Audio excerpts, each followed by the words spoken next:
All right. What's going on? Welcome to Drama Free Gaming. It is what it says, and it says what it is. This is your host, as always, here. End Time, XENDXTIMEX. That's my gamer tag on Xbox. Actually, on everything. So if you're curious, platform I'm usually not hanging out on, and I'm trying to get a little bit better on that, is on the Twitter, but I ain't got much to say to a lot of the noise that's out there. I try to keep my life like I keep my gaming drama free. So I already see in the chat, Dark Dad 99J is in the chat, and I know that he's taking care of some family business, and so is Henyo. So you got me, at least in the beginning of the podcast here. If the guys can make it, it's all good. But I wanted to respect your time and mine. And so there is a lot to jump into this week. But, I'm going to save a couple of things for the guys, again, if they jump in a little bit later. But come check us out on our Discord channel. Excuse me.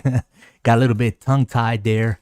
Come hang out with us again on our Discord channel. You'll see the link there. And you'll see also Mangry's artwork that's on there. The disclaimer is there as well. And last week on episode 57, we had him on, and we were talking about NFTs and had a good time. And I see that Henyo jumped in. Let me get over there and unmute him. What's up, Henyo? How you doing? Henyo's probably still in the process of joining us, but that's good. Anyways, so as I was saying, we had on episode 57, if you haven't checked it out, go check it out. You're probably going to get a different perspective, again, from a lot of the, talking heads out here on YouTube and on other platforms. It was a whole different perspective. We had a good conversation where we broke down NFTs. We spoke about cryptocurrency in general. And none of us claim to be experts on anything, guys, but it was an opportunity to come to a non-hostile environment, to talk amongst friends and gamers. No fanboys here. We have our preference. I prefer Xbox over PlayStation, over Nintendo, over PC, but I'm not a fanboy. Okay, I don't get on the forums. I don't make it my business or go out of my way to shoot someone down just because they prefer another platform. Okay, so just letting you know that, because it is pertinent to the conversation even today. Podcast episode 58, and you can check us out on anchor.fm/DFG Podcast. Again, that's DFG Podcast on anchor.fm and on any and every other platform. Okay, you have Apple Podcasts, Google Podcasts, so on and so forth. But I hear Henyo. I don't know if he knows that he's unmuted now. So 58.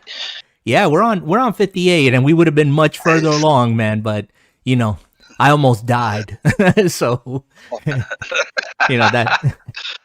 that kind of hampered our progress. We would have probably been a little bit further, but no, literally, guys, I almost died back in August. That's a long story. You should go back to, I think we explained that in episode 56 or 55, so it's all good. Well, we're here. What's up, Henyo? What's going on, man? Glad to have you.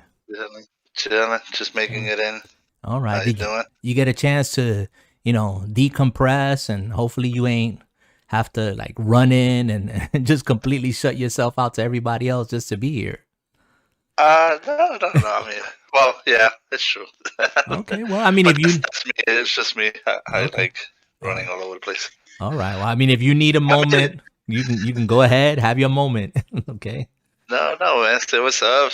I Cool. hope everyone's doing well, and glad to be on this side of the couch.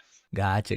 And Gabe is at basketball practice. That's one of Dark Dad's sons. So Jay sent me a text earlier and said that he was going to be running a bit late. So yeah, he'll get here when he gets here. I know you had tennis going on with your daughter, and I don't have none of that stuff going on in my life, so so we're good on this. And but Henyo, there's a lot to talk about. But first, I want to I want to get into what we've been playing, and of course, because we're gamers, and I think that's important first and foremost. So what you've been at recently? Doing the rounds of MLB The Show. The season's obviously ended, and they're just pretty much they've closed the chapter on this. On this game, they've made it possible for you to just collect any cards that were like impossible in the middle of the season. So they're just giving away cards, and I have all these stubs and stuff like that I gotta spend. So hopefully they can resolve the problems with baseball, and it's licensing, and then that way the San Diego studios could continue work. A lot has to do with MLB licensing. So if they don't get that licensing squared away, there will be no Major League Baseball players to kind of put in the game. Gotcha. It wouldn't be the game without them, right? It wouldn't be MLB without the actual players, right? So no, it wouldn't be. So hopefully they can get that squared away, and then that'll allow. I mean, I'm pretty sure they're working in progress still, but that's another story there that But if it doesn't happen, they got problems. Yeah. Anyway, so MLB The Show. Let's see. Far Cry 6. I'm like about halfway through Far Cry 6, or maybe actually 40% done. That game is big. That world is big. So many quests, so many quick quests. They're not long-winded quests, so you can finish them pretty rapidly. But the world is nice and big. The NPCs are a little bit stupid, but who cares? You're just having fun with all the weapons that you have, and trotting around the island, and there's so much to do. I haven't even done the racing, the fishing, and the sorts of stuff like that. It's just it's a nice little massive world in there, and I'm nowhere near the final boss. And I played just a couple of indie games. One was Cards World War II. It's almost like a mix between Magic the Gathering and what's that other card game that you kind of select? Who you're gonna put up against. I forgot the name of the game. A lot of card games are like that, like Magic the Gathering, right? That's way back in the days. Yeah, so like in Magic the Gathering, you have land, plains, water, swamp, stuff like that. And this one you got Russians, Japanese, American. Okay. So and you flip, and you get points, and you gotta destroy the other person's life. Take away their life beads. So it's pretty cool. Obviously the computer has the upper hand, so it's like, of course, he's dealing out tanks and infantry. Meanwhile, you're trying to just get a infantryman. Right. You keep getting cards that are really unplayable. So, but the game is nice. I like the idea of it. And there's nothing deep in the game. It's very simple and easy to pick up and play. And I saw what's this guy's name? He's a streamer that Dark Dad loves to Moderately Retro. He was playing a game called Unpacking, which is now free on Xbox Pass. Plug. Okay. So I tried that out on the PC, and it was a cute game. I'll probably introduce it to my daughters to play. Nice. Played one round. It was a nice game, and that's it. Put Spider-Man to the side for a bit. I'm a little over 60% off with that, and Flight Simulator will hopefully get some playtime this week with all the bad weather we've been having in the Northeast. You're up northeast, so you're getting some nice cold weather out there, right? So it's been kind of crazy. Back and forth. Yeah. Sleek is in the chat as well. I know that he made a comment as a Far Cry. It was meant to be stupid fun, and I know I saw you playing Twitch and jumped on there and was asking you a bunch of questions. In the game looked immense. I mean, again, typical open world, Ubisoft is using assets from other games, and the world is so heavily populated with stuff to do that it just seems like you can just get lost in there, just lose all track of time. But Sleek also says Henyo is a black blue kind of guy for his Magic deck. Also, so Sleek Sleek knows about that, huh? Actually, I would play black. Blue and white. I love planes and water. Okay. Box. Yeah. Blue and white. Okay. Gotcha. Yeah. I haven't played in a while, but I think I rolled either green and black. Would have probably been the colors that I rolled with on that, or maybe black and white. But anyways, lots of fun. What are you playing? What am I playing? Well, I finished. Well, you guys are gonna see. You guys who are catching us and seeing the feed on YouTube.com/drama free gaming. You don't hear me. I'm still talking and I'm still picking you up. So okay, right. Good. But last stop is one of those like kind of telltale games. You make decisions and you follow along the story. And this one's interesting because it's 3 people's lives that intersect eventually, and they're all interconnected. And I can't say too much, but if you're interested, it is on Game Pass. Access it there. It's a great playthrough. Every episode is about 20 minutes long. So it's a nice playthrough, and I have the complete playthrough posted on YouTube as well under a playlist. So if you just look up Drama Free Gaming, you'll find the playlist there, and just click on Last Stop and you'll see my playthrough in case you're not interested in playing or don't have the time. So I completed that, and I'm on The Witcher 3 for the Switch. Me too. Yeah, and I see that you're on there too. Now I'm gonna be honest. This is just my honest opinion. This is one of those rare games that, I mean, I have the game on PlayStation, the complete edition, plus the Gwent cards, the physical Gwent cards. I also have it for the Xbox. I purchased it, the complete edition. And now I have it on Switch, the complete edition. And this is one of those games that I love so much. And the game is so much fun to me that I really don't care how it looks on the Switch compared to the PlayStation and the Xbox. What do you say to that, Henyo? Because you've been playing it as well. I think it looks great on the Switch. I'm enjoying it. The only problem I'm having now is just that I think this is my 3rd start of the game, so it's like I'm going through the mundane, stuff, the beginning quests. Yep. So it's like it's feeling like really repetitious, but I'm gonna go through it. I'm happy with the way it looks. Yeah. I'm happy with the way it plays. It's a little small, some of the lettering when you're trying to read, the formula of what you need to make or whatever the attributes. It's a little small for me. Yeah. But nothing that a pair of reading glasses can. Exactly. That's how I play. That's exactly how I play. I put on my cheater readers that I purchased at Walmart, magnify it one time, and it's big enough for me to see it on my OLED screen. And I'm gonna say, I went into the settings, I tweaked it, I turned everything off.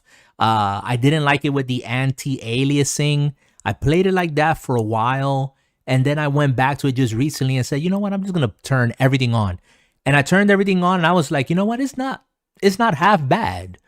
No, I didn't even know you could turn half of that stuff off. Yeah, you can. It looks damn good. Yeah, if you go into I'm happy with it. Go into the settings and check it out. Like I said, there's been videos out there. There's only so much that you can do with the hardware. You can definitely see that Nintendo needs to up their hardware, not like they're going to listen to anybody, gonna do whatever they want anyways. But to have The Witcher 3 handheld, portable, me personally, I love it in hand. I can lay in bed, play for an hour and a half, lose myself in the world, and then shut it down and just go to sleep. And it's great. I'm having a lot of fun, but I'm powering through those beginning quests as well. And you have to power through, because it's like I think it's my 4th time. Wow. I have a lot of time invested on the Xbox. So I'm like far in the Xbox, but anyways, but I know I was looking at the capability of you to synchronize your game between the Steam and the COG, uh, service. Unfortunately, I was playing it on the PS4, so right. the sync service wasn't there for me.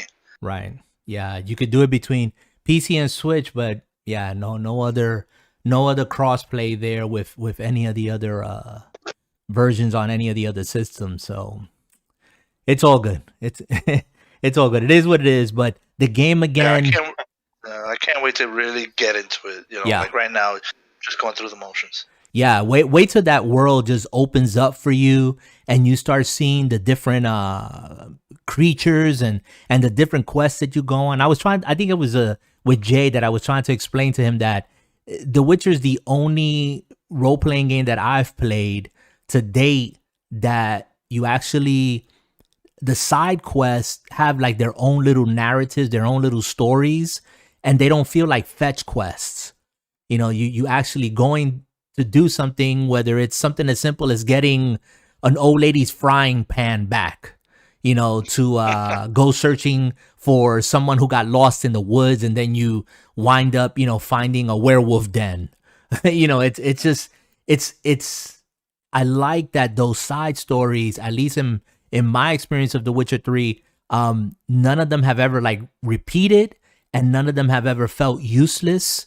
You just get like a little side narrative, a little side story, and it just adds to the world feeling like a living domain. So lots of fun. Go check it out, guys. I was playing another game before we jumped on here.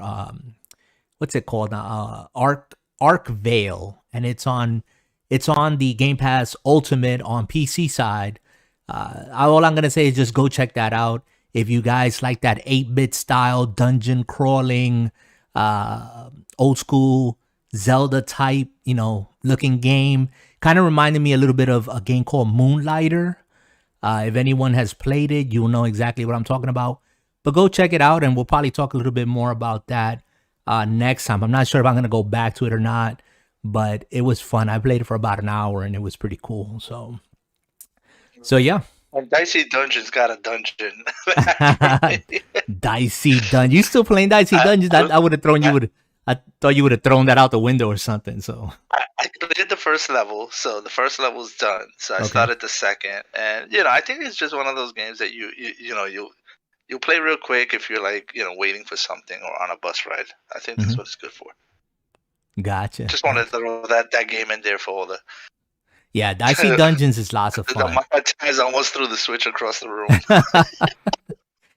Dicey Dungeons, you got to meet Dicey Dungeons where it's at. It's not gonna be a game that you're gonna get over on it. It's gonna kick you in the teeth, and you're gonna come back for more. So. Yeah, exactly. You're gonna like it. Yeah. All right, let's move on. All right, let's move on. Sleek is sharing the games he's played, and he was hoping to be on here as well. Don't know what happened, but I know in the chat he's sharing, and he's saying that he's playing Tales of Arise and Arcvale. Okay, so he knows exactly what I'm talking about as far as the game Arcvale we've been mentioning. So, but yeah, so the news that has been since the beginning of the week, and originally when I set out to set up this podcast, I only wanted to talk about Sony. Believe it or not. I mean, we always talk about Xbox. A lot of Xbox news has been coming out. Xbox has had the spotlight week after week after week. And like I already said, I prefer Xbox. It's no secret. But I wanted to focus on Sony.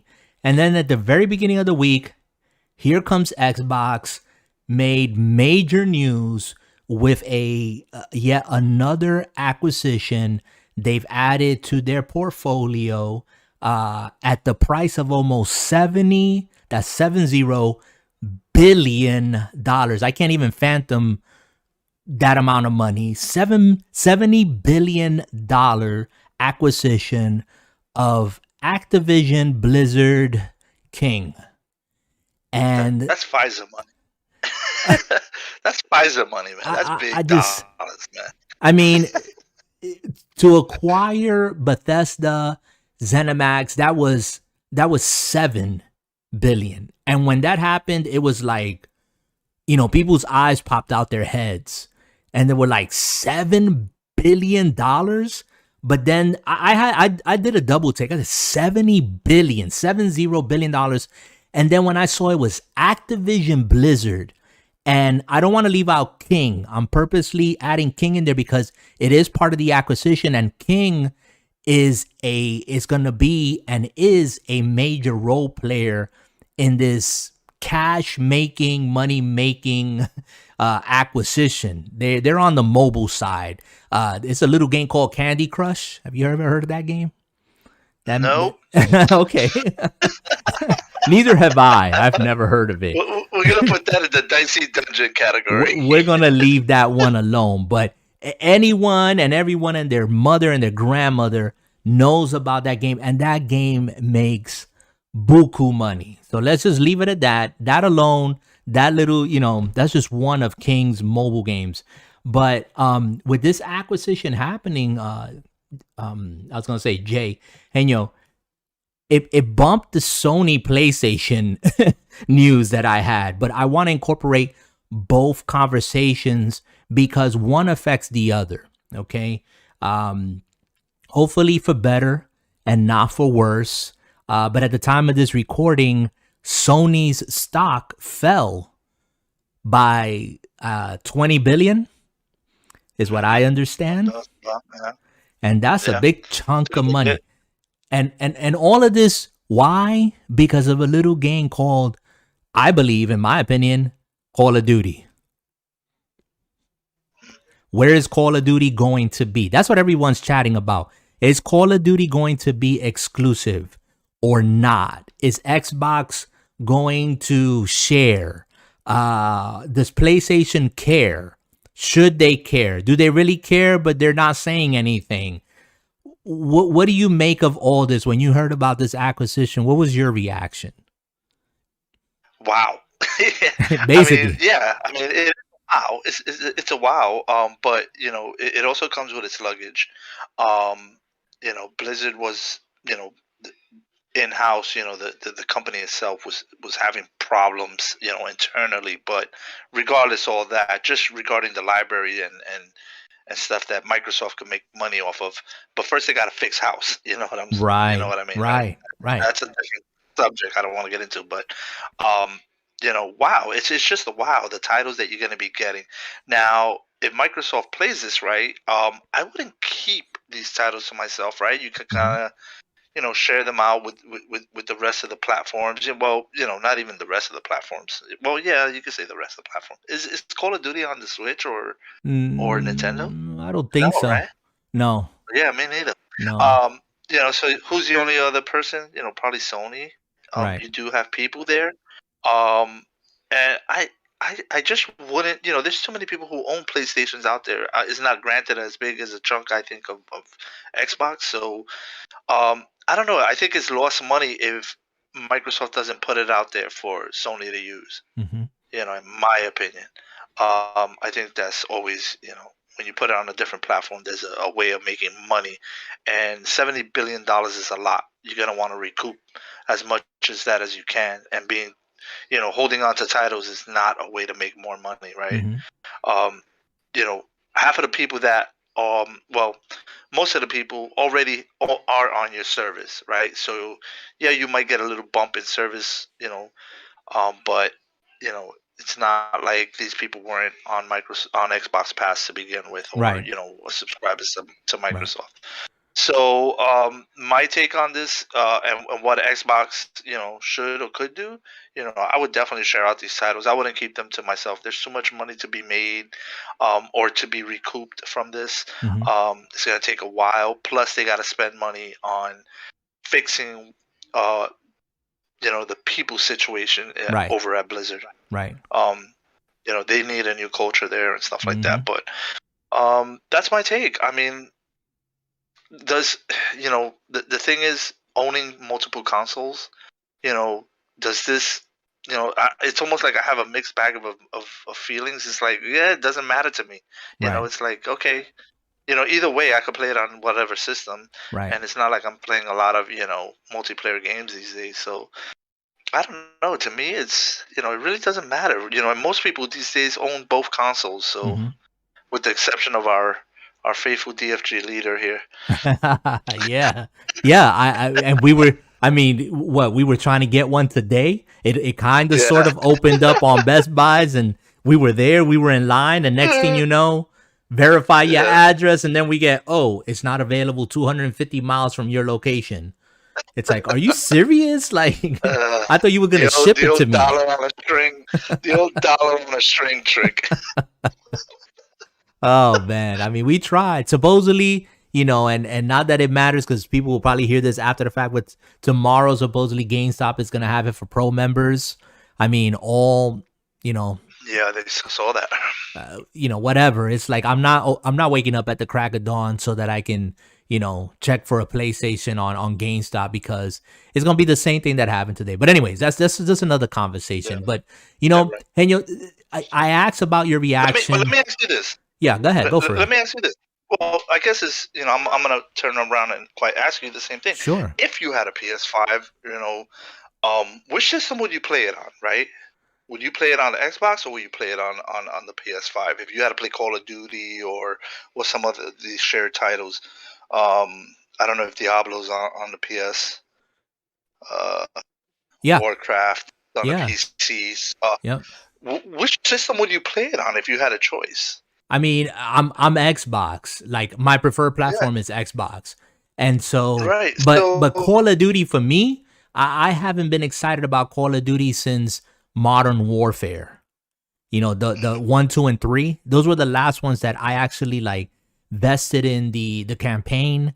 Played a little bit of the multiplayer on the second one. The first one I got heavy into the multiplayer, the online stuff. The third one I just skipped because I got tired of little 10-year-old kids screaming in my ears and talking about my mama. So I was just like, no, I ain't got time for this. And basically just moved on from the Call of Duty series. I played the campaign for some of the other ones, but I would pick the game up. I started the Cold War. Yeah, I started Cold War. I didn't even finish it. Yeah, I picked up the games after they were out for a while, and I would get them used because I wasn't paying full price for any of the Call of Duty games just to play the campaign. But the stories, I grew weary of the campaign and grew weary of the multiplayer. I felt like year after year after year, they kept pumping out the same game with a different skin.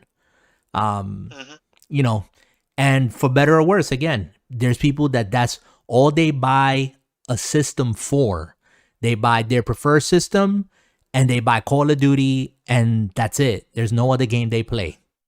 And that's cool. Mm-hmm. If that's you, that's cool. My take on this, I'm going to say this real quick and as simple as I can put it. I believe if we haven't learned anything from the Microsoft Xbox acquisition of Bethesda, if we haven't seen how that played out and understand it and see where we're at now, I think it's going to be the same thing with this acquisition, with Activision, Blizzard, and King, because again, Microsoft was in the talks with this acquisition. I mean, this has been going on for a long time behind closed doors. The news came out now because they were allowed to put the news out now, but this was something that they've been dealing with, I'm sure, for several months, maybe more than a year. And maybe the stars aligned, the opportunity came up, they were able to acquire, and now it's all about going through regulation and all that. And once the ink is dried on the contract, then we're going to see. Then we're going to see them. 2023. Anything this year. Exactly. So right now, everyone, and I'm kind of tired of it already, everyone is kind of like speculating and saying, oh, this is the right thing to do, Xbox, and don't take it away from PlayStation. And then you have a lot of people on the PlayStation side that are saying, they're sounding apologetic, or some are sounding indifferent, when you know that they're like worried. It's just obvious. But regardless of how you feel, where you play, and all this other stuff, until the ink doesn't dry and Phil Spencer, who is now the CEO of gaming over on Xbox, because he says once that contract is done, Activision Blizzard will be reporting directly to Phil Spencer. And at that point, we'll see what's going to happen. Up until then, everything is speculation. It's hopes and dreams. I personally think the same thing that happened with Bethesda is going to be Bethesda Cinemax is the same thing that's going to happen with Activision Blizzard. The majority of those titles, those big games are going to be exclusive to Xbox. I can't see it not being exclusive, especially when they threw out the numbers that there's 25 million subscribers to Game Pass right now. So they put that number out there. They were never that loose with that number before. They put it out there now. Hey, there's 25 million now. Now we got Activision. They've already seen how that number increased with the acquisition of Bethesda and these first party titles being exclusive, and the ones that are coming exclusive to Xbox and are going to hit Game Pass day one. They've already done the math. They've already crunched the numbers. They're like, if we have the only platform and place to play Call of Duty, which is Xbox/PC/ your tablet/ your mobile phone, anywhere that you can find the Game Pass app on, why wouldn't they? You know what I'm saying? And I'm not a business person, but it not being on PlayStation, this is me. If I would leverage it, I would use Call of Duty specifically to talk to, PlayStation and say, hey, this cross-platform thing that we've been trying to encourage and talk to you guys about, why don't we try this? Why don't we do this now? You want to foster goodwill. Let's do a give and take. We don't want to fracture your community of Call of Duty faithfuls. So the ball's in your court. Let's do crossplay. Oh, isn't crossplay already enabled on most of these titles? I don't know, to be honest. But I know that for the longest... MLB The Show, this is the first year in which you could do crossplay between a console and right. Xbox and PlayStation. Right. I think was this game Back for Blood? I believe was also crossplay. So there's a couple of titles. The way I could, allude, to what you're saying, I almost took it as like maybe Xbox could use this as a leverage to say, you know what, let's. I own some of these companies, and I really want to see some of these titles that Sony exclusively owns to come over to our service, right? Give us the opportunity to, so kind of use this as a leverage to say, look, whatever games we own, we're willing to continue to, share it out to you guys. But in return, you need to share out some of your exclusive over to us. Example, like God of War just made it over to PC. Wouldn't it be grand if Xbox owners could play God of War on an Xbox X? Well, and that's the way I would take it, or leverage it to, if I was on the Microsoft side, and if I'm sitting on the Sony side, I'm like, I would be terrifyingly worried right now. Well, and some would argue contrary that, and again, I think it's more of a cultural thing because, and again, I don't understand, and here's my personal reason for being Xbox and not being PlayStation, because I realized the same way that I'm not Nintendo. Nintendo has a set way of doing their things, a set culture, okay? And, I don't know if it has to do with them being Japanese and them focusing on that market. The same with PlayStation. PlayStation focuses on their market. Xbox, from back to OG Xbox 360, it was always the shooter box. They used to call it the shooter box. I liked my shooters. I liked my Gears. I liked my, my Rainbow Six, Call of Duty back in the days. I liked my shooters, and I felt at home with Xbox. And Xbox has always focused more on I believe the American market, and they've gotten slack for that because a lot of people say, well, how come they haven't extended, and they're doing it now, but they decided, hey, we're going to focus over here on the Western side of the world. And PlayStation, even though they have Sony of America and Sony of Japan and whatnot, but if you look at the games on PlayStation, and I'm not criticizing, they got banger games, banger experiences exclusive to them. But their composition is, if you're gonna play this game, Spider-Man, God of War, Horizon Zero Dawn, whatever game is exclusive to them, you're only going to play it on our platform. And they've held to those guns all this time. Nothing wrong with that. But now things have changed. And I believe it's forcing their hand, which is something I want to talk about as well.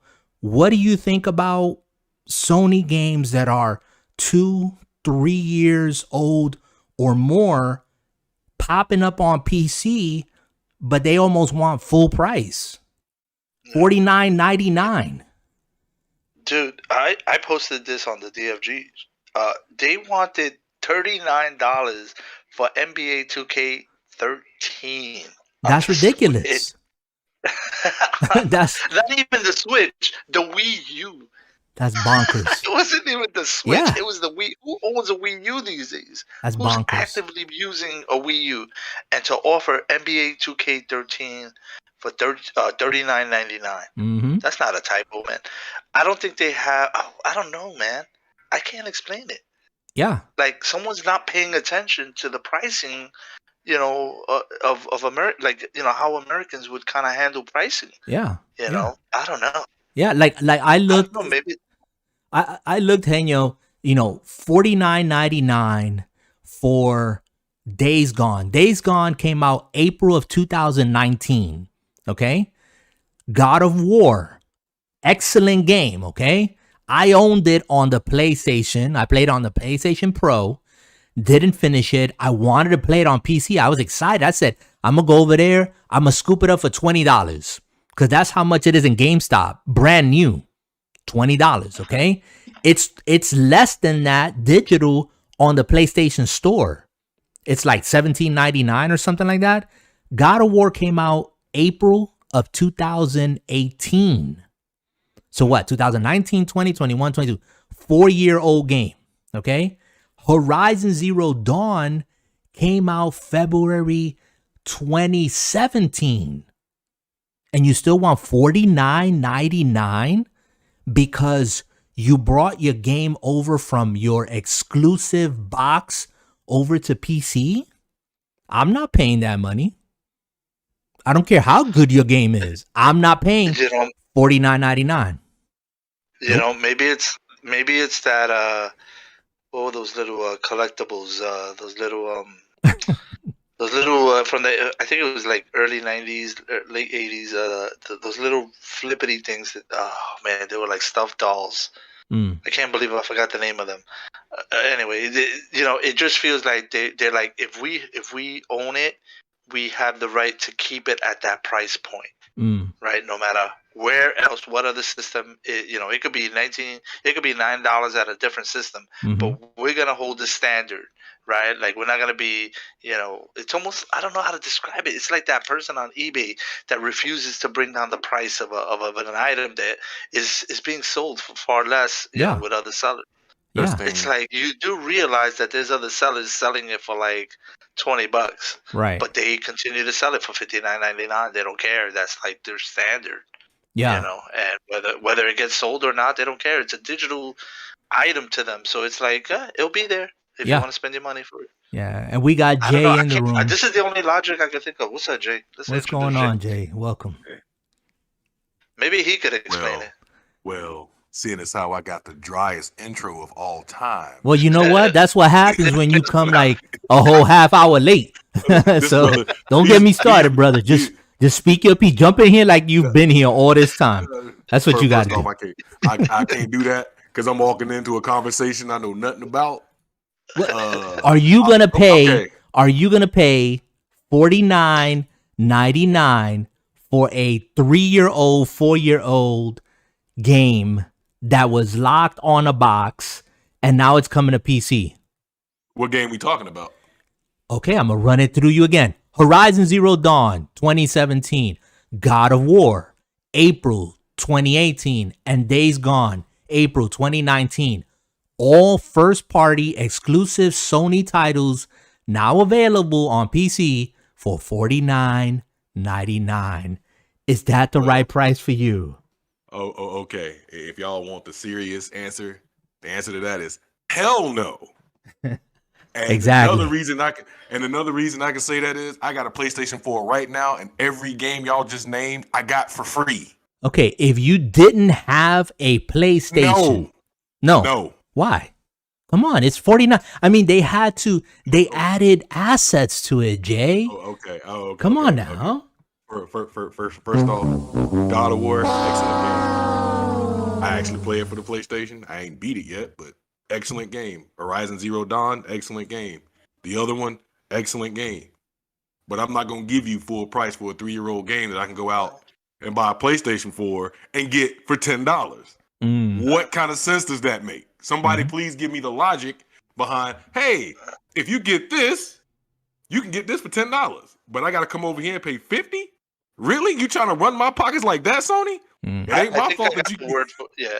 I think I got the word. The word is staunch. You know, between Sony and Nintendo, they're just staunch with their pricing. It's like, okay. I mean, and don't get it wrong. Sometimes they drop prices. It's not like they don't drop the price. I saw some of their sales and stuff like that. So they let go when they need to. It doesn't last. Yeah, they bring the price right back. Let me tell you, Nintendo is infamous for creating the FOMO nervousness in people.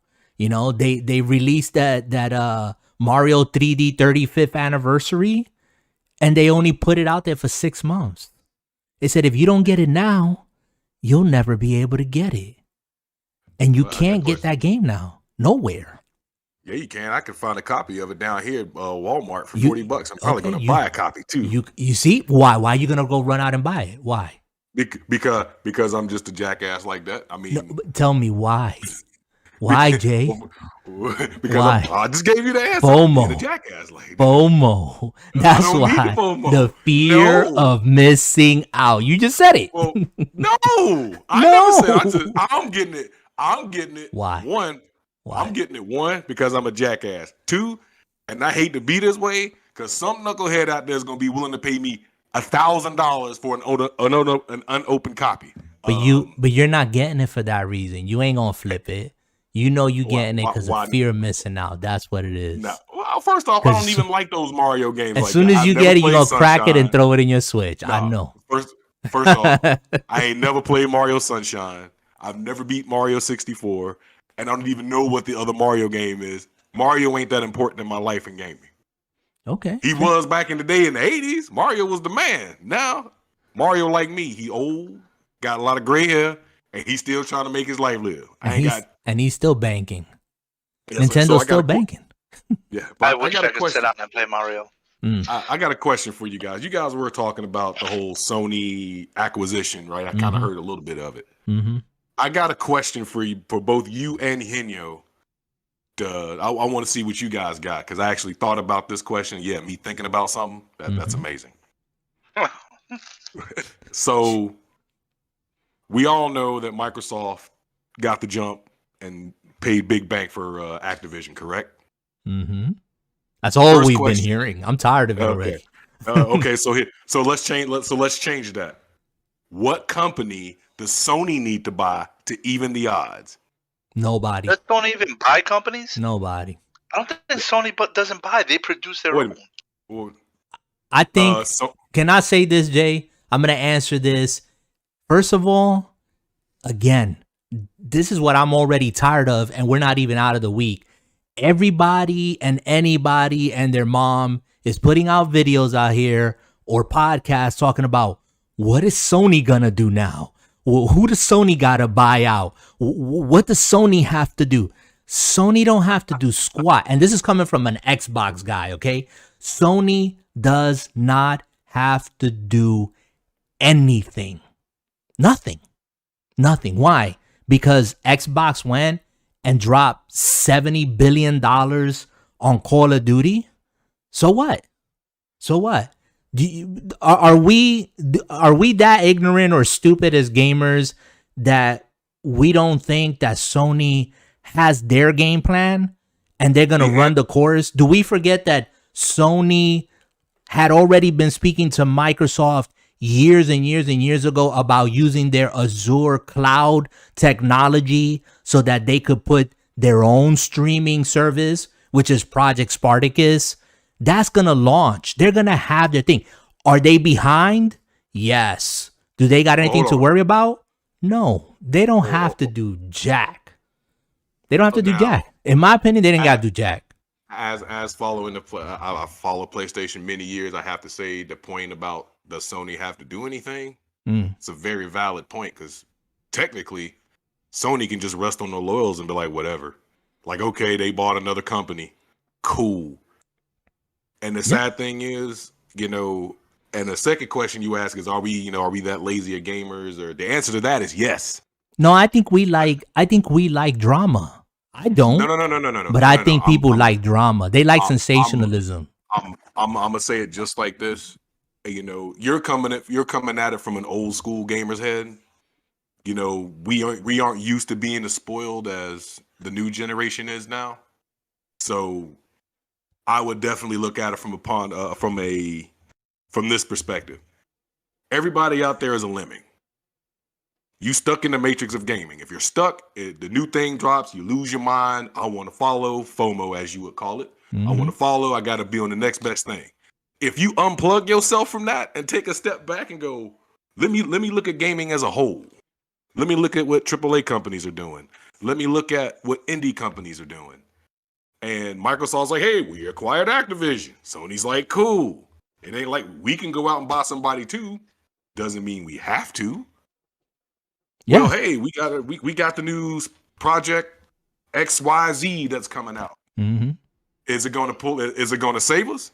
Right now, the answer is going to be no. The reason I'm saying no for that, a part of that answer is very simple. They waited too damn long. So I don't even think, Jay, I'm going to interrupt you because I want to be purposeful in the language that we're using, right? Okay, Sony is not going to be in trouble. Sony doesn't need salvation. Sony's not going to fall to the wayside and disappear.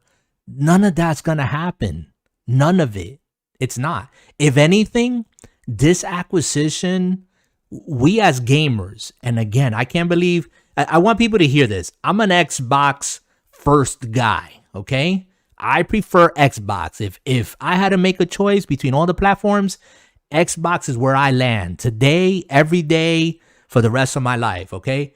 And I remember when Xbox One came out and PlayStation just blew right by them. I mean, poof, just the banger games, one after the other. And all that Xbox had was Halo, Forza, Gears. That's it, right? They did it to themselves. Yet I stayed on the platform like many other gamers stayed on the platform because that's what we liked. I made no excuses. You know why? Because I go to where the games are at. I enjoy Xbox, but I had a PlayStation. I was fortunate enough to have a PlayStation. And I played the God of Wars, and I played the Uncharted, and I played all these other fun games because I'm a gamer above all, first and foremost, right? And I think that's the perspective that we're giving here, guys, that, look at Sleek just put in the chat. I wanted to say this. Nintendo still makes you pay $59.99 for Duck Hunt. Okay? Duck Hunt. I just are there people that will pay it? Yes. Why? Because they're loyalists to Nintendo. The physical copy of it. I don't think they would pay for the digital copy of it. I don't know. Somebody is, but I don't know, man. I don't know. All I know is I'm gonna always go to where the games that I want to play are at. If this would have been the opposite, if I would have woke up the beginning of this week and I would have read the news and it said Sony PlayStation has acquired for $70 billion or whatever the amount of money was, Activision Blizzard, I would have been like, what? Okay, what does this mean? Do they have any games now on PlayStation that is going to persuade me to go get a PlayStation because I want to go play that game? And if that's the only place that I can play it, I'm going to play it. Now, that's not what Microsoft is saying as far as what they're trying to do. They're saying, hey, we want to have our gamers play on any platform, but that's their agenda. But remember, Microsoft is first a software company and then a hardware company. And that's how they're treating their game division. It's all about the software. So yeah, you can play on your tablet, your phone, your refrigerator, your toaster, whatever. That's great. That's wonderful. But do they have the games that you want to play? Yeah, they have games that I want to play. They keep, now I think their first party studios are what, 34, 35 first party studios from like a handful back on the Xbox One. Yeah, that's something to celebrate. That's something to applaud. The acquisition they announced back at E3 2020, I believe, or 2019, at all those companies. Yeah, everybody was still complaining about Microsoft ain't doing anything. The narrative has changed. The narrative has changed, but I don't think that we should be as grayheads. I don't know. Maybe I'm wrong. I'm not gonna get swept up in the news of, oh, what does PlayStation have to do? I'm excited to look forward to what they're gonna bring with Project Spartacus, and to change the subject to keep this going, guys. What do you want to see from Project Spartacus? It is supposed to be the rebranding of what we know as PlayStation Now, their streaming service, which I think it's very smart that they got rid of that PlayStation Now. They're rebranding it. Yeah, it's codenamed Project Spartacus, but what do we want to see as gamers from a streaming service from Sony? What do we want to see? I'm going to make it short and sweet. Open up your library from then till now. Yep. Open it. That's all you can do. From PlayStation 1 till now. Open your library. That's all you got. That's all you got. Mm-hmm. I mean, if they can't do that in the first year, it's checkmate, is a wrap for Sony. And I don't mean that in a bad way. I just mean that as in you tried to do something that Microsoft pretty much pioneered, and you're like, hey, well, we want to jump on that train too. If you don't come out guns blazing, you're going to shoot yourself in the foot instead of hitting that bullseye. I agree. What about you, Henyo? What is PlayStation? Are they going to do that in tiers? Because I'm hearing that it's going to be kind of like a tiered service. How's that? How do you think they should structure that? What do they have to do to make it appealing? I don't know. What would if Xbox Pass would be a tiered service? Yeah, how would that look, right? So are you gonna offer me by a decade, right? Or are you gonna offer it by title? AAA titles, AA titles, single titles, single A titles. So are you gonna rank them and then decide? Okay, well, this is the AAAs and these are the AAs. If you want, these games, you're gonna have to pay, $10 a month if you want to play these games. If you want to play just, I don't know. It's like that's the weirdest thing. You wouldn't chop it up. You offer it all as a one big service, and you could keep coming back, and we're gonna add games. We're gonna, little by little, just like Xbox did. Xbox didn't put all their 360 games all at once. They were like, okay, here's 10 games this month. In 2 months, they were like, okay, here's another 5 games. Until they started building that library of archives. And Sony should do the same thing. Don't tier it. Offer it as a service. You're gonna get those diehard subscribers because you're gonna want to play that game. I know I would play an old PlayStation 1 game, and I just wanted to. I know we went off the subject here, but that's cool. I just wanted to give my take regarding your comments earlier about choosing. Where would you play your game? Sitting on top of this hill where I'm at now, I have all the consoles. I have a PC, I have a PlayStation 5, I have an Xbox X, I have an Xbox One, I have a Dreamcast, I have all these systems. To me, it's where could I get the game the cheapest? It doesn't matter to me so much so. It doesn't matter to me so much so, where it's at. If it's cheap here, if it's on Xbox for on my Xbox Pass, obviously I'm not gonna pay for it on the PlayStation. Exactly. I'm not gonna buy it on the PC. I'm not gonna subscribe to Xbox PC just to have it there. I'm playing it on the console. That's where I'm gonna play it at. Good point. And that's the way I see it. Now, not everybody sits at the top with all the consoles around them. There are people that just only have one console. So obviously they're gonna have one choice. What do? Are you really gonna look forward to another to getting another console just because of one game? Right. I did it for MLB The Show. Honestly, it just so happens they had some pretty other good titles in there. Death Stranding, Spider-Man. I didn't even play God of War, Uncharted. It just so happens. I didn't get to play Grand Theft Auto on a PlayStation. What was it, the PS1? It just so happens that I had bought the console just for one specific game because it was exclusive to that console. So I made the leap, and it kind of worked out for me because I get the best of both worlds. I didn't become a fanboy to one. I didn't tie myself down to one console. Right. That's my view. Okay, and you know what? I'll leave it there. But that's a great point that you brought that forth and you made it clear, because I'm with you 110%. My point was to the later end, the later end of what you said. If you only have the one console and you land somewhere, okay, then for better or worse, I'm going to hang with that system. That's where I decided to be. And again, the pricing and all that other stuff and all that comes with that. I bought a PlayStation 4 Pro. I bought it twice just for God of War. Okay? Just for God of War. And I bought it 2 more times just for Spider-Man. So in total, I had 4 PS Pros run through my hands, and it was for 2 titles. So yeah, it happens. It's us gamers are strange people. It almost says in the chat. I don't want to ignore him, but I'm reading down through the chat, and he says here he's talking about these JRPGs because that's his thing.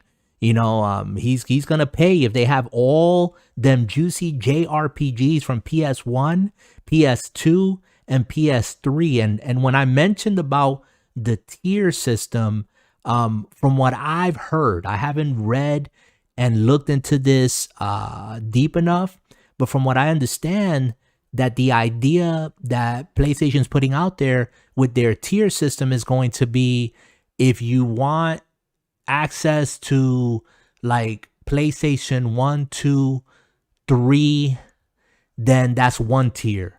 And then if you want, PlayStation 5, it's, and PlayStation 4, that's another tier, and something to that effect.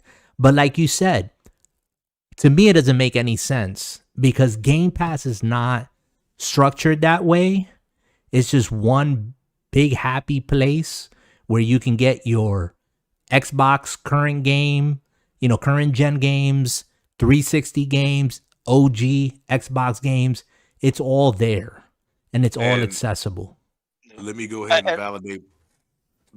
Let me go ahead and validate my own point real quick. Go for it. How you guys were talking about pricing, and I was saying that Sony needs to open up. Sony, I doubt you'll ever hear this, but I'm gonna go ahead and speak my piece on it as an old school gamer that's seen things and played RPGs. And trust me, if you do the Game Pass thing like Xbox is, I'm chomping at the bit to get my hands on some old games. But if you want to do this tier system like Nintendo did and face the backlash that Nintendo's facing with that crappy thing they did on the Switch, then you might want to go ahead and look at Xbox and go, you know what? We might want to go ahead and follow them. $49.99. You know, you could charge $80 a year. I don't know. I don't care. I don't know your price point. But give everybody everything in one nice package, and people will buy it. You don't need to do no tier system. You don't need to set name up. You don't need to put nothing right or left. Hey, you get all this for this price, and you will have people coming. That's it. Yeah. A tier system to me. We miss Sleek. No, go ahead. I just want to say we miss Sleek's voice in this because JRPGs they have their own sectors. Yep. And that sector holds money because they value their games.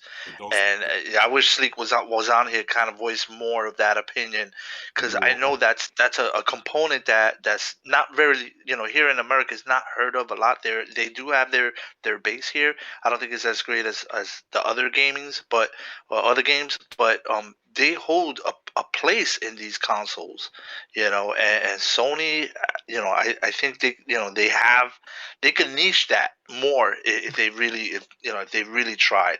They could get that chunk of I don't know, genres, into their core. Well, let me go ahead and school you on that one, Henyo. Don't forget, I actually do RPGs myself, especially JRPGs, and Sony already has that on lockdown. Like Sony has everything. Final Fantasy, the new Tales game just released. They got Atlas for the Persona games. So like, if you want, it's basically splitting down the middle now. So if you want single player and RPG, you go PlayStation.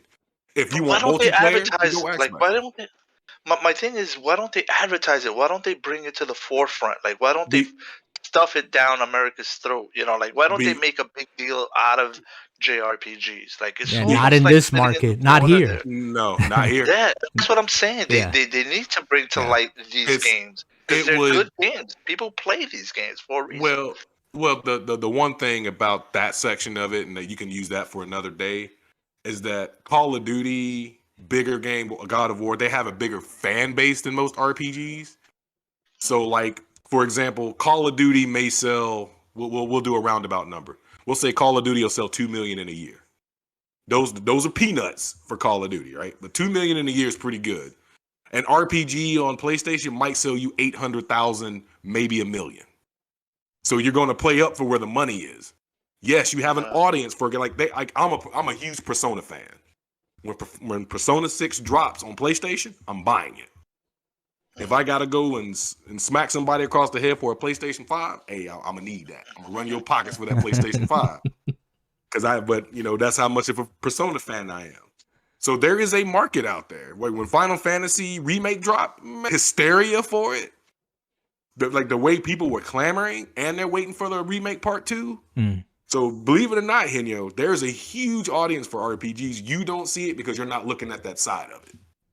Anybody here know how to throw down in the kitchen? Yeah. Y'all know how to cook, right? We have to, yeah. Yeah. So you ever heard the saying, sometimes doing too much is just too much? Sometimes keeping it simple and straightforward and straight to the point will yield you the best results. That's all Sony needs to do. You keep it simple, you give people exactly what they want, and Sony will recoup their money and keep it pushing. It's just that simple. All right. I agree with you. Simplicity is the best thing. There's no guessing with simplicity and whatnot, but I'm going to flip the script on you guys now. And I think their culture kind of cultivates that. Yeah. Right? Like, I hope like so. To be calm and cool. You never hear Sony going haywire, even during their worst periods. It's always like, okay, we're still, moving forward. Right. Like when they had network outages and stuff like that, or systems got hacked, problems. Right. Yeah, everything still just keep going. Right. So, right. Maybe that's what's gonna happen. And definitely, to me, they need to add a component, something that's gonna kind of keep the base stable. Well, guys, if you guys are watching us live, I'm just gonna say thank you for being here. Thank you for hitting that subscribe button, for leaving a comment. Please do so because, like everyone else, the algorithm and all that other stuff. But if you don't like the content, don't hit the thumbs up. Please don't be a hypocrite. Leave your comment. Don't be nasty. Keep it drama free because ain't nobody got no time for your drama. Ain't nobody got time for that. And we ain't gonna respond. We anyway. want to hear somebody else's voice. We want to hear someone else's comments. Yeah. Someone out there has a different view. Exactly. Put it on the comment. We're gonna read it. Trust me. I go back to YouTube and I either listen to the pod, to the cast or read the comments. So right. Your view is definitely looked at. Definitely. I go in there and I go check out the comments as well. And again, if you're about that drama, you're not going to get responded to. I might just erase your comment, to be honest with you. But if you keep it semi-decent, okay, just, in an educated, non-ignorant way, we're good. We can have this conversation. I want to shift gears because we're doing PlayStation, Xbox. And I think the two, for better or worse, they're intertwined. It's gaming. It's all gaming. Should we, guys, be celebrating the acquisition that Xbox just announced? Should we be celebrating it? What does this mean for the gaming industry in the future? Is it a good thing, short term, long term, or is it just something that we're not even aware of and we're going to regret later on? I mean, are we celebrating Bethesda? Like, what have we done so far? Like, I know, it's only been since last year, but I think it's just the status quo. I don't think there should, I don't know. Do I feel any better? No, I don't think so.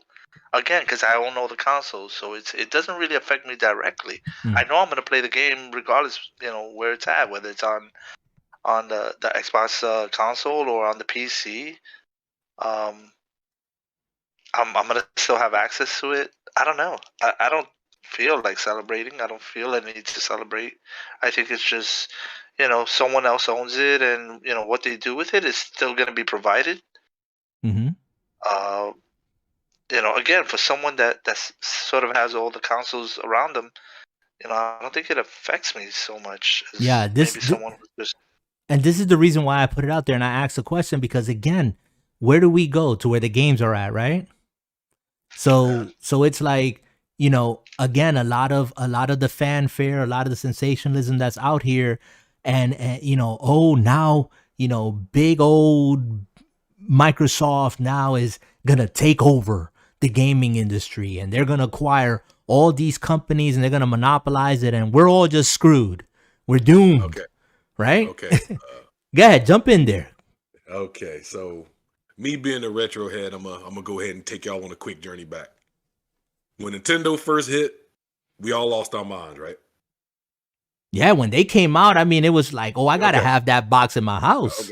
Okay. When the Sega Master System and Atari and all that was out there, we all lost our minds, right? Yeah, Sega does when Nintendo don't. Yes, sir. So after all the years of gaming wars, I mean, we're talking systems that have come and gone. The Atari Jaguar, 3DO, Neo Geo. Oh, Lord. The system I wanted and never got. Yeah. So, right. But at the end of the day, there are companies that eat companies. That is the way of the world.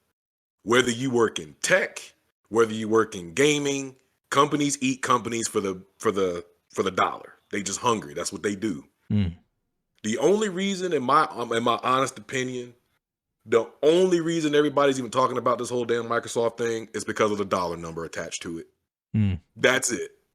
I mean, let's be frank. If there was no dollar amount attached to this whole thing, would we even care as much as we do now? Seriously. Because what do you? So it's the money, huh? What do you hear? Microsoft. Every headline you see, what's always with it? It ain't. You know what? Microsoft made a good purchase and they bought Ubisoft. Every article is Microsoft just spent $70-something billion on this. First off, I ain't even gonna see a damn $1 billion, so I don't care about the money. Just tell me what you're gonna do with the. Tell me what you're gonna do with the company, so my games are coming. The title, right? Right. Exactly. That's it.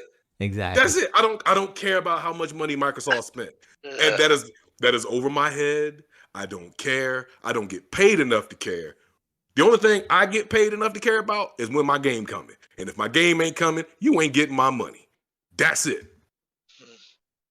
I hate that, and I gotta say it that way. But no, that's good. I'm glad you spitting it out. I don't like the fact that everybody is just freaking. Like, it's just like, oh, every time, even this conversation, money, 70 billion. Take away the dollar factor.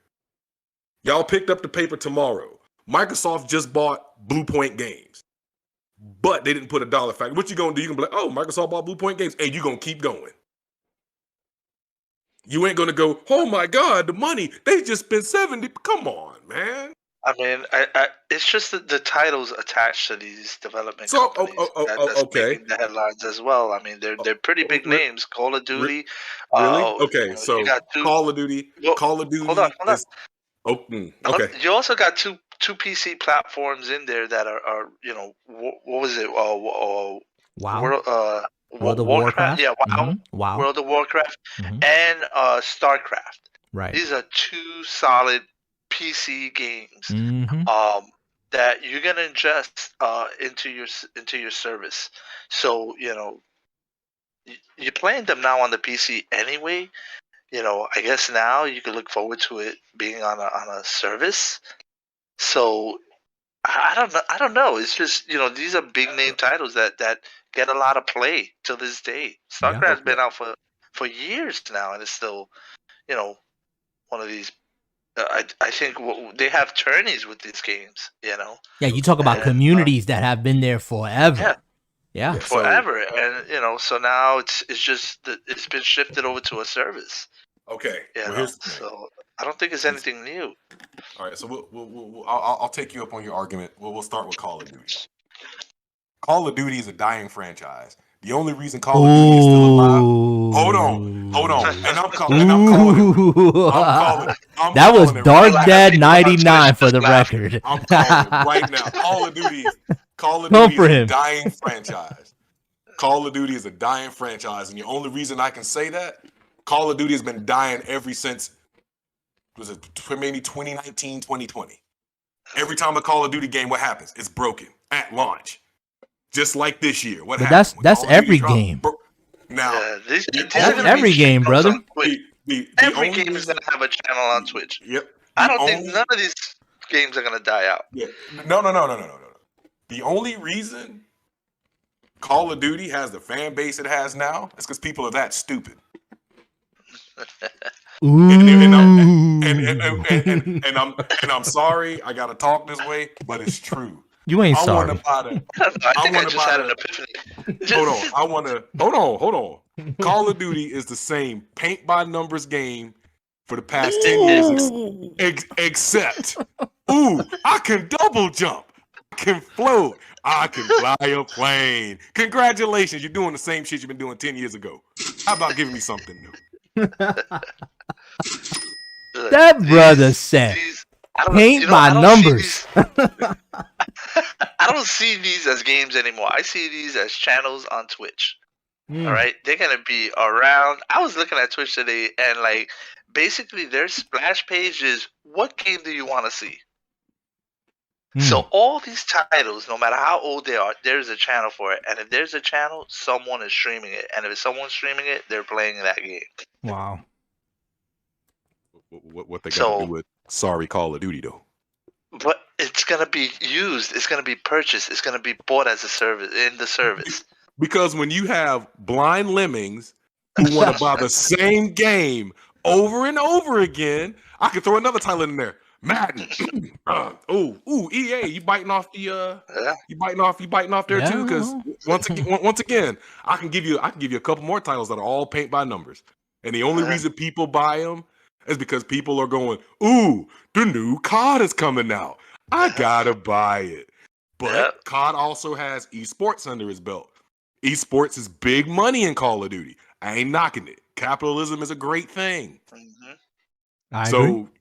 So at the end of the day, if money's being poured into Call of Duty and people are going to keep buying it, if I'm a company and I'm not enticed to build better, be greater, do something different, I'm gonna keep selling you the same shit because that's what you want. So you just went across your own. You just did your point counterpoint because now you see the legitimacy of getting Call of Duty. Yeah, exactly. But the thing is like, you look at it from all angles. But Call of Duty is just for the Call of Duty's for the fanboys. Call of Duty's for Call of Duty fanboys. Yeah, just like me, like Henyo. When the new Microsoft, what's your game? Flight Sim? No. When the new Flight Sim gets announced, Henyo, your ears perk up. You be like, yes, sir. It's time to go. It's time to fly. When MLB's launching, it's time to upgrade. Exactly. So, I'm laying out my upgrade plan. And that's the reaction that COD players get when a new Call of Duty gets dropped out. It's the same thing. It's just there are more of them than there are of us. And I don't know. It's just I'm enjoying this conversation. I just it's gonna be used. It's gonna become a channel. It's gonna be streamed, and they're gonna do it. I mean, how many does modern? I'm gonna do some searching now on Twitch. How many of these Call of games actually have a channel devoted to it, and how many people are actually streaming these games? Yeah, you can no matter how old they are. You can go. We sit down and watch you play Castlevania. Now imagine if you would do this on Twitch every week. You would have your own Castlevania channel. Right. That's true. But at the same time, if I'm gonna do that, I have to literally devote time because I have to be practicing speed running, and I play games for that. I play for the fun of it. I don't play the anything like that. But the idea from a company like Microsoft and Sony is you bought that game from us, or you're subscribing to the service to play that game. That is true, but also there's another and the point. Money is still being made for them. That's true. I mean, I'm gonna agree with you on that, Henyo, because I'm one of those people that have Game Pass and I barely use it. What? I mean, I'm one of those that has Game Pass and utilizes it more than I than I pay for it. If you can ask me right now, I'm ask y'all. In time, last game you downloaded on Game Pass, what was it? Ark of Hale. Henyo, what was it? Hold on, because I want to make sure. Oh, Unpacking, the one that your friend was playing the other night. I couldn't tell you the last game I downloaded off Game Pass. I couldn't give you an answer. So why do you have it? Why do you have it? When I get ready to play something that's there. I gotta catch up on the titles. How long has that been? Exactly. See, I still got titles. We talk about it all the time. I got titles in my why am I finding my FOMO when I'm trying to catch up on old school titles? I ain't even using Game Pass and you call it FOMO. Use that word. It's FOMO. No, FOMO. The fear of missing out. It's the fear of missing out. What? Listen, look at my perspective. Listen to me for a moment. Okay. Why do people have Netflix, Hulu, Disney, Paramount? You go on and on down the list, right? And they only watch 1/10 of what they're subscribed to. They're still subscribed to everything else, but they use one of the subscriptions over all the other ones, and they tune into Friends. Okay? On channel 11. Why do you have all those other subscriptions? And you tell yourself, this is what you tell yourself, what you just said. Well, because we'll watch it. No, that's not the reason why you have it. It's not when you're ready. You're never going to be ready. You're not. You just have it because of fear of missing out. First of all, I'm not missing out on anything. Because in time. Let's be real here. How many games we've done this? We've talked a game for years. And I'm gonna segue. I know. Go ahead. No, I'll let you finish, but I'm gonna segue to. When a game drops, Mm-hmm. And me and you, we could watch a gaming show. It could be TGS, it could be E3. If there's a game I want and it comes out, I don't care if Game Pass is there. What the first words out of my mouth, I'm buying it. Right. Like that hasn't happened in a long time. Yeah.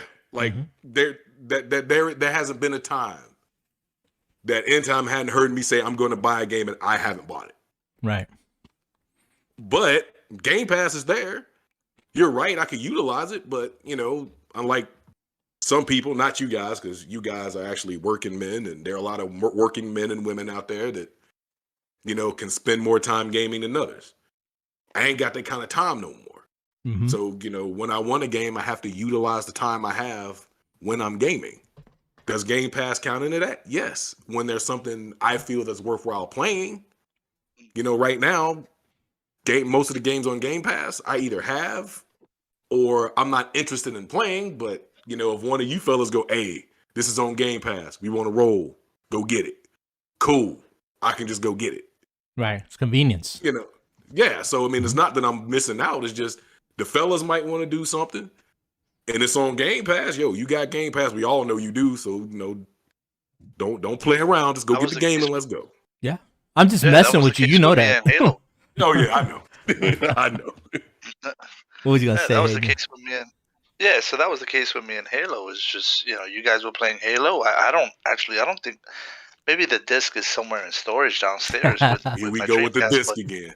Here we go with the disc again. But disc is guy. So, but you want those games there, right? You want to have accessibility to them. You want to know that when your boys get down or you have an hour to yourself, that you could just flick the switch, right, and that game will be there, right? That's why, and I'm segueing here. That's why you create a wish list. That's why you favorite your favorite game, right? So when it comes there, when it comes to the service, when it's on sale, you jump on it, right? And it becomes yours, right? And all these games are just stacked there waiting for you to play.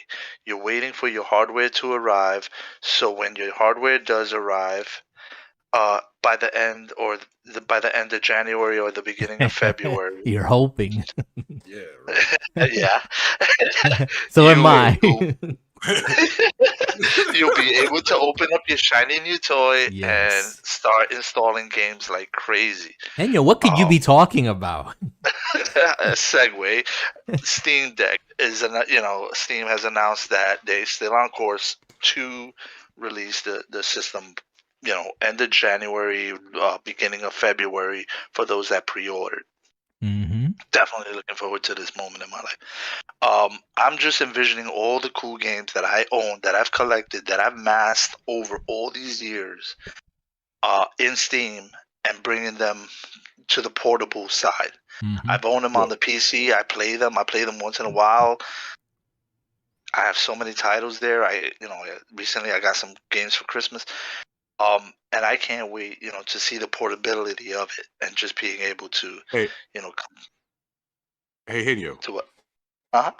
As the Charlie Brown of the group, and I don't follow Steam Deck, but since you went ahead and brought it up, first off, how much is Steam Deck gonna cost? That's tiered, depending on. Give me the general pricing. So I don't have the pricing offhand. I think it starts off around $300. Low end is $399. That's the base model. That's the base model with limit. Yeah. And we're not going to get in specifics of it, but the bare bone base model is $399. All right, and so then what the top tier, the hot rod version. $659 or something like that. Like $659, something like that. Ooh. So now mind you, Jay, because you're Charlie Brown, right? We're not talking about a Nintendo Switch portable or OLED Switch portable here. We're talking about a PC. Well, I ain't got there yet. Okay, I'm just letting you know. I know, just because you went at $659 for the tech that you're getting in your hand portable. Okay, that's a deal. Okay, hold on. Since you said it, why is it that the tech is so special and important in this Steam Deck? What makes it special? It's a PC. Period. We're not getting PC, into. It's a portable PC.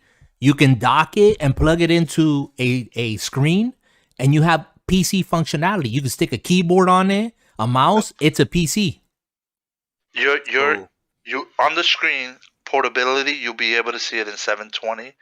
When you dock it to your TV, you'll be able to play it in 1080p, and certain games you'll be able to go up to. I believe they said 4K. Yeah, So but can you? hang on. It's gonna be an upscale 4K, but Correct me if I'm wrong. The Steam Deck, it being handheld, and it looks beautiful. By the way, let me tell you, just the design of it, how big it is, but you can tell that this is not a Nintendo Switch toy. This is a PC power in your hands, and I don't even care about the 720 resolution. Because you look at a small screen like that, you don't need 4K on a small screen, by the way. You're right. Okay? Absolutely. I look at the OLED Switch that I own, and I'm playing The Witcher at 720 handheld, and it looks just fine to me. Okay? That's how we started off this podcast. Right. That's how we started. So, but this is a PC. Okay, hold on. Can't stress that enough. All right. Well, for the give it to me in layman's terms then. What tech is inside this Steam Deck? No, we're not even going to talk about the tech inside. No. The Steam Deck. Just give me. I just need because we're talking about it. Hey, no, you ain't got to get to the whole. Okay, I'm gonna break it down real simple. Make it, like I said, layman's terms. Just make it simple. You remember the console wars back in the day between Sega and Nintendo? Yeah, of course. What was the slogan again? Which one? Sega does what Nintendo. Exactly. I get that. Steam Deck does what Switch OLED don't. That's it. So I take it. That's in a nutshell.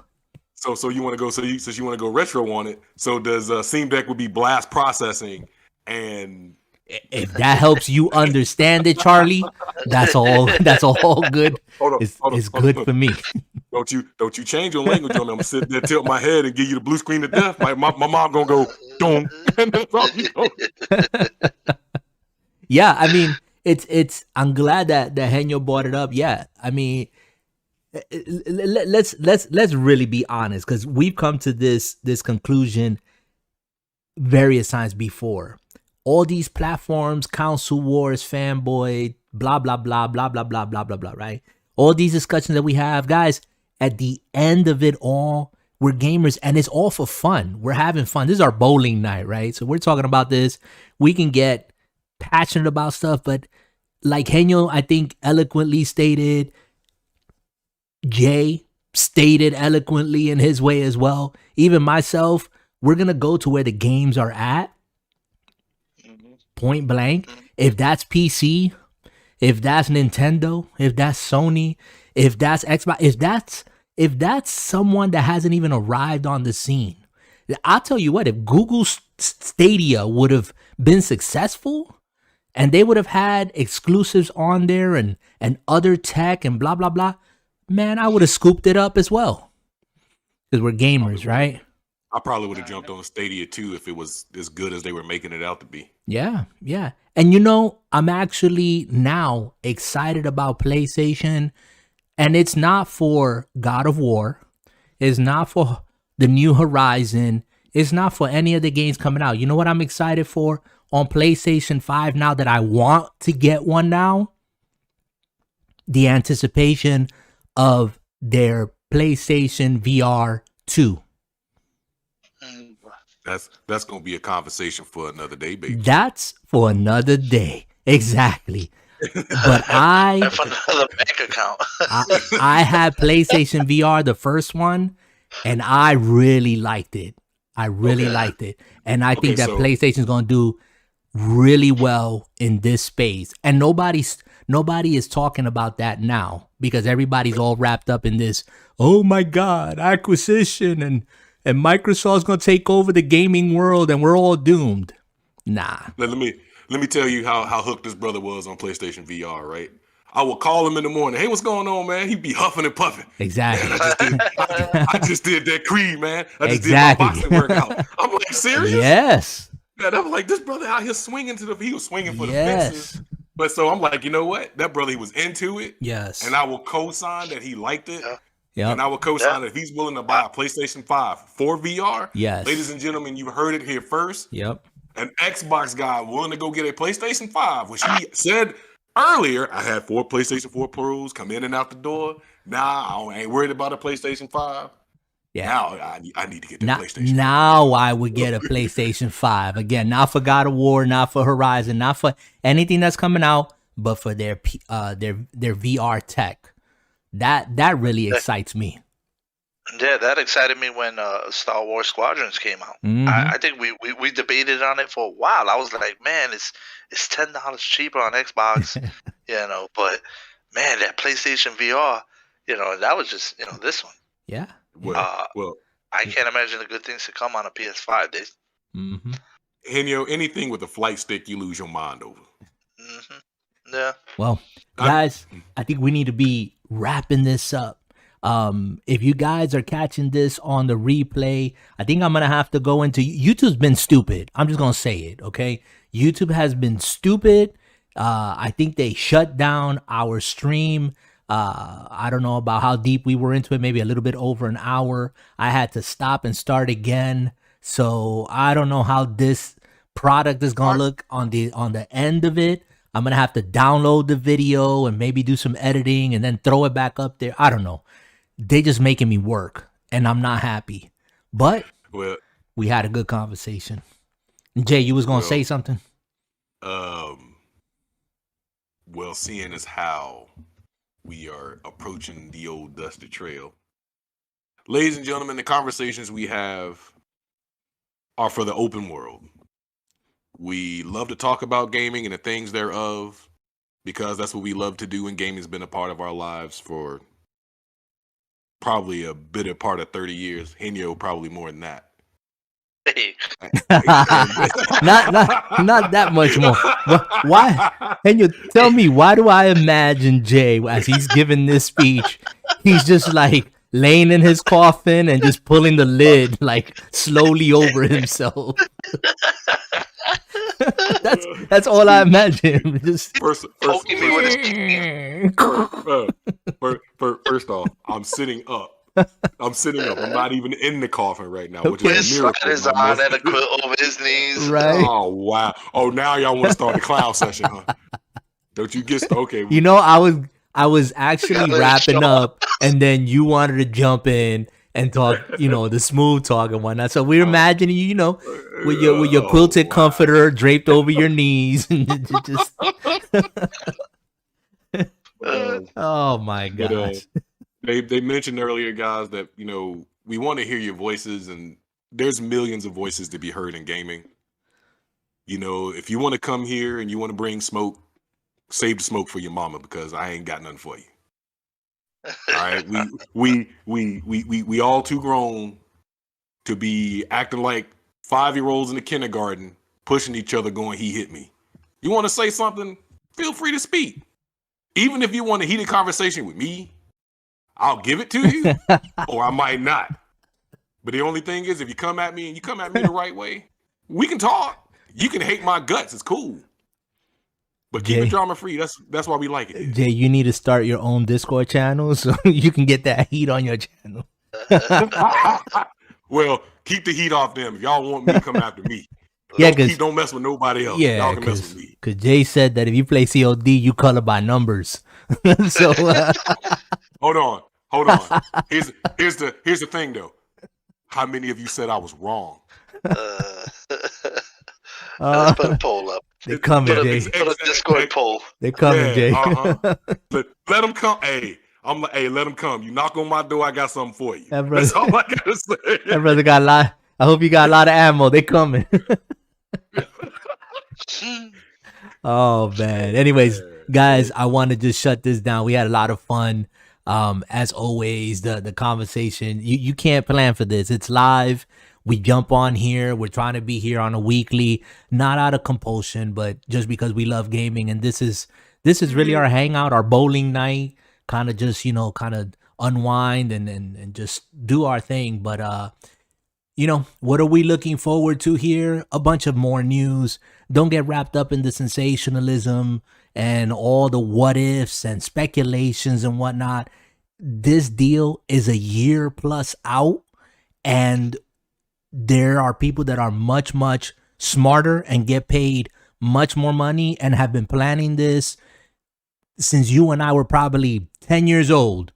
So, they got the long term in view, and whatever it is, hey, as gamers, just go to where the games are at and then make your educated choice there. And like what Henyo said, if you're frugal, aka cheap, or whatever other word you want to use, you're gonna pay for it on the platform that you can get it the cheapest at, because that's what competition's all about. And at the end of the day, that's what I want to do. I want competition between Sony, Xbox, PC, whatever, whoever out there. And because I know that at the end of the day, that's going to make the prices just that much more accessible and give me more choices as a consumer. So anyways, let's do our outros. Let me Jay already did his outro, right? Right, that was Jay? an outro. Yeah, that was an outro. Wait a minute. How y'all gonna try to sell me up the river? On it out. Wow, you know Go what? ahead, Jay. Fine. I'm Go gonna ahead. shut up. You got more to say? Nah, y'all done already cut my tongue for the day. So y'all handle lead that. the way you came in. All right. Wait, see, Okay. see, you need to. We gonna have to pick up the sticks on the game here. I got something for you now. Yeah, I'm surprised. I didn't hear the clickety click click click click while he was talking. He was really locked in today. So, Well, is that why my answers were actually agreeable? Jay Jay's agreeable today. Jay came in locked in. I think he had a notepad and paper and everything. So, anyways, but it's all good. It's all good. But Henyo, anything that you have to say before we shut it down here for good? No, man, just enjoy the conversation, leave comments, join the Discord channel, and keep it drama free. Let's play games. Amen to that, brother. Amen. Yeah, we have all our social links in the descriptions below here on youtube.com/drama-free-gaming. Again, anchor.fm/DFG Podcast, and any and every other podcast platform, Apple Podcasts, Google Podcasts. You go down the list. You know what they are. You know which ones are the ones you tune into. Go check us out. Give us a like, subscribe, help us spread the word. We're just here to have a good time. People, be good to one another. Do good. And as always, keep your gaming and your life drama-free. Later, people. No. Sorry, man. I just had to. Yeah, you had to put that one in there, right? It's all right. I'm gonna catch you later. Oh, you gonna catch me on the flip side? I'm Don't gonna come to catch my you side of don't come to my side of the track. Y'all from New York, y'all know what that means. You don't belong on this block, I say.